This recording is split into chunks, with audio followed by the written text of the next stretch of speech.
there's no reason biologically why Africa couldn't grow a heck of a lot more food. It all comes down to economics and politics.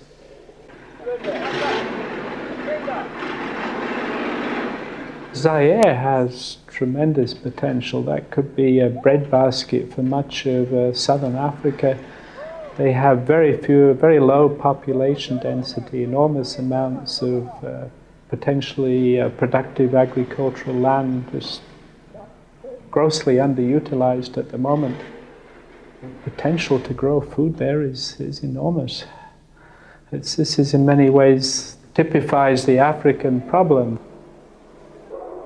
It's part of the tragedy of Africa that, that they're sitting on so many resources with such potential to be adequately fed, maybe even rich. I mean, there's no reason why Africa should not develop like much of the rest of the world, but they're just so constrained at the moment. Why is the World Bank here? Why is the IMF here? The World Bank and the IMF are here because the political leadership in Africa has pillaged African economies.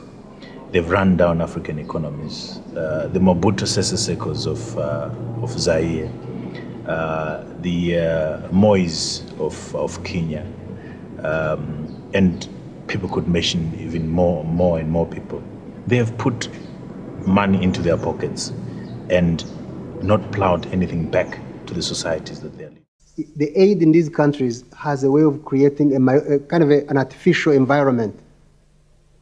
When people live on what they haven't produced, and there is no end in sight as to when that is going to stop, there is no government policies to put an end to that, you're killing that country.